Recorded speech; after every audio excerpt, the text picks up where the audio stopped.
नमस्कार। MBN network पे आप सभी लोगों का बहुत स्वागत है।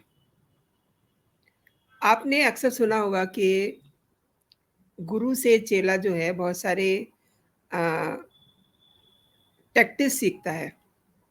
पढ़ाई-लिखाई तो होती ही है लेकिन टैक्टिस सीखने वाले गुरु अलग होते हैं, गुरु और चेले। तो ऐसे ही गुरु और चेले की बात करने जा रही हूँ मैं।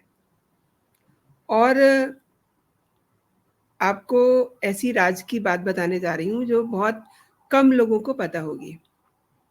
अरविंद केजरीवाल और हेमंत सोरेन इनसे जुड़ी हुई एक जानकारी जो बड़े कम लोगों को पता है। जब हेमंत सोरेन 41 घंटे के लिए गायब हो गए थे, जब ईडी उन्हें तलाश कर रही थी रांची में, लेकिन हेमंत सोरेन दिल्ली पहुंच गए थे अपनी बीएमडब्ल्यू लेकर के।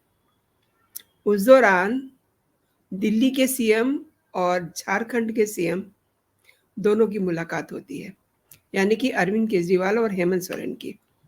अब हेमंत सोरेन ने बताया कि किस तरीके से ईडी के समन्स आए हुए हैं, वो उनको फॉलो कर रही है और आज उनको पेश होना है, वो पीछे पड़े हुए हैं। लेकिन अरविंद केजरीवाल की भी स्थिति कुछ वैसी ही थी।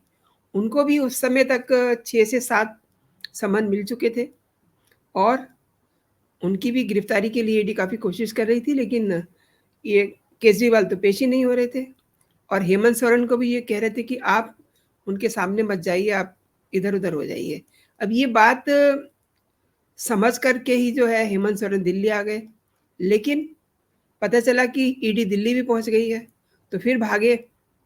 अब ये जो है मंत्र काम नहीं चला, काम नहीं किया मंत्र ने, तो वो वापस रांची भागे। इसके बाद जब उनकी मुलाकात होती है दिल्ली में हेमंत सोरेन की और केजरीवाल की, तो केजरीवाल ने हेमंत सोरेन को बताया कि वो कैसे करें, क्या डू एंड डोंट्स होने चाहिए इस दौरान, क्योंकि केजरीवाल को बहुत जानकारी है कानून की। अभी तक तो यही मान रहे थे हम लोग, कैसे पहले अपनी कैबिनेट को वो सेटल कर लें, कौन क्या होगा, इसके बाद वो ईडी के सामने पेश हों। क्योंकि ये तो पता था कि एक बार पेश हो गए तो फिर अरेस्टिंग पक्की है। अब दोनों के कारनामे एक जैसे, दोनों ही मनी लॉन्ड्रिंग में और पीएमएलए एक्ट में फँसे हुए हैं।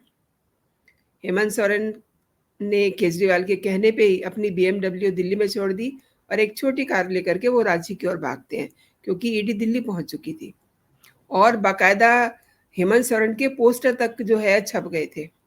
अब बचना बहुत मुश्किल था, लिहाजा जैसे ही हेमंत सोरेन रांची पहुंचते हैं, ईडी ने उनको धर लिया। तब से हेमंत सोरेन जेल में थे, उनको जमानत नहीं मिली थी। लेकिन केजरीवाल को भी इस दौरान 21 मार्च को ईडी ने दबोच लिया, तब से वो भी जेल में थे, लेकिन केजरीवाल को चुनाव के लिए ज़मानत मिल जाती है। अब ये वाला गुर जो है, चेले को नहीं बताया था कि सोरेन इस्तीफ़ा ना दें, केवल और केवल हेमंत सोरेन को इस्तीफ़ा दे दिया है इस करके उनको ज़मानत नहीं मिली थी, ये कोर्ट में कहा गया था। लेकिन हेमंत सोरेन ने इस्तीफ़ा दिया। अब दोनों की लीगल टीम बहुत सॉलिड है, फिर भी चुनाव के लिए हेमंत सोरेन को ज़मानत नहीं मिली और आज की तारीख में देखें तो हेमंत सोरेन को आज रेगुलर ज़मानत मिल गई है, लेकिन अरविंद केजरीवाल जिनको चुनाव प्रचार के लिए अंतरिम बेल तो मिल गई थी, लेकिन अब रेगुलर बेल के लिए वो मारे-मारे घूम ही रहे थे। लोअर कोर्ट से तो उनको ज़मानत मिल गई थी, लेकिन उसको ईडी ने उस आदेश को रद्द करवाया और जब तक केजरीवाल की लीगल टीम सुप्रीम कोर्ट पहुंचती, उससे पहले ही सीबीआई ने केजरीवाल को दबोच लिया। तो अब फिलहाल अभी जो सीन बन रहा है, उसमें अरविंद केजरीवाल बहुत बड़ी वाली मुसीबतों में फंसे हुए हैं, लेकिन अब आप ये देखिए कि दोनों लोगों के अपराध एक जैसे हैं। सेना की बेशकीमती ज़मीन जो है हेमंत सोरेन ने दबोच ली है। वहीं केजरीवाल ने भी इतना बड़ा घोटाला किया हुआ, शराब घोटाला, और अब तो बहुत सारे और घोटाले भी निकल आए हैं। तो केजरीवाल को ये एक बड़ा झटका है। ये झटका क्या है? एक तो हेमंत सोरेन जो उनके शिष्य थे, उनको ज़मानत मिल गई है। दूसरा झटका उन्हें सीबीआई ने दे दिया है।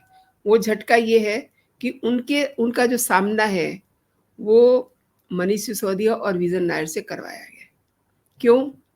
क्योंकि पहली बार जब सीबीआई ने अरविंद केजरीवाल से पूछताछ की थी, उस समय केजरीवाल ने मनीष सिसोदिया के खिलाफ एक चिंगारी भड़का दी थी, जिसमें आज की तारीख में आग लग चुकी है। उसकी आँच अब केजरीवाल तक पहुँच चुकी है। अब क्या करें? अभी तक 2 दिन पहले तक केजरीवाल कह रहे थे कि उन्होंने मनीष सिसोदिया का नाम नहीं लिया शराब घोटाले में, लेकिन सीबीआई का रिकॉर्ड कहता है कि उसमें अरविंद केजरीवाल ने मनीष सिसोदिया का नाम लिया है, विजय नायर का नाम लिया है। तो आप ये समझिए कि ये सामना कैसे हुआ। सीबीआई ने मनीष से भी पूछताछ की थी, विजय नायर से भी पूछताछ की थी, और वो सब बयान फाइलों में है, और उनका अब मिलान केजरीवाल के बयान से किया गया है। तो उसमें ये पाया गया कि जो ये कोर्ट में चिल्ला के कह रहे थे कि मैंने कुछ नहीं किया, मीडिया में सीबीआई गलत बयानी करवा रही है, गलत खबरें चलवा रही है, तो वो सब चीज़ें अब साफ हो गई हैं। सामने दस्तावेज रखवा करके कि ये आप ही ने कहा हुआ है कि इसमें जो सहमति थी, जो कंसेंट था, वो मनीष सिसोदिया का था, एंड जो विजय नायर थे वो आतिशी मारलेना और सौरभ भारद्वाज को रिपोर्ट करते थे। यानी कि केजरीवाल का किसी मामले से कोई लेना देना नहीं। अब आने वाले दिनों में आप देखिएगा कि फिजिकली भी मनीष सिसोदिया और विजय नायर का आमना सामना डेफिनेटली होगा। और इधर झारखंड हाईकोर्ट ने शुक्रवार को, पूर्व कहेंगे ना, अब मुख्यमंत्री तो रहे नहीं क्योंकि वो रिजाइन करके जेल गए थे, तो उनको जमीन घोटाले से जुड़े मनी लॉन्ड्रिंग मामले में जमानत दे दी गई है।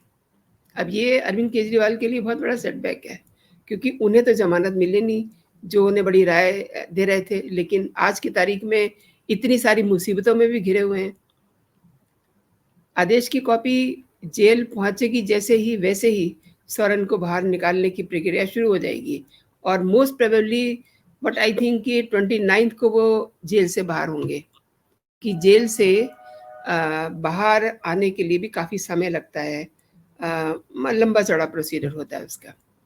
आज ऑर्डर जाएगा, फिर वो आगे और प्रोसेस करेंगे, उसके बाद वो बाहर आएंगे। और 31 जनवरी को हेमंत सोरेन को गिरफ्तार किया था, और 21 मार्च को आप देखिए केजरीवाल को गिरफ्तार किया गया था। अब इस मामले में 13 जून को सुनवाई हुई थी, और इसका जो फैसला था वो सुरक्षित रखा हुआ था, और अदालत ने ये कहा था कि पहली नज़र में अगर देखें तो ये दोषी नहीं है, क्योंकि वहाँ प्ली ऐसे रखते हैं, और हेमंत सोरेन की जो लीगल टीम है वो भी सॉलिड है। अब ये प्ली रखा गया कि ये तो पहली दृष्टि में जो है दोषी नहीं है, दोषी केजरीवाल भी नहीं है, उनके वकील कह रहे हैं, लेकिन ईडी के पास जो इन्फॉर्मेशन है वो क्या कहती है, वो कहीं कहीं कभी कभी कोर्ट में फीकी पड़ जाती है।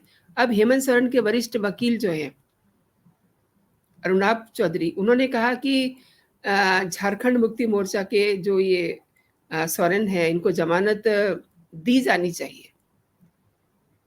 काफ़ी सारी बहस होती है, ईडी ने भी अपनी बहस की, लेकिन खैर उनको ज़मानत मिल गई है। अब आगे ईडी को क्या करना है ये आपको पता चल जाएगा। वो सुप्रीम कोर्ट डेफिनेटली जाएंगे, क्योंकि ये जो ज़मानत मिली है ये झारखंड हाई कोर्ट से मिली है।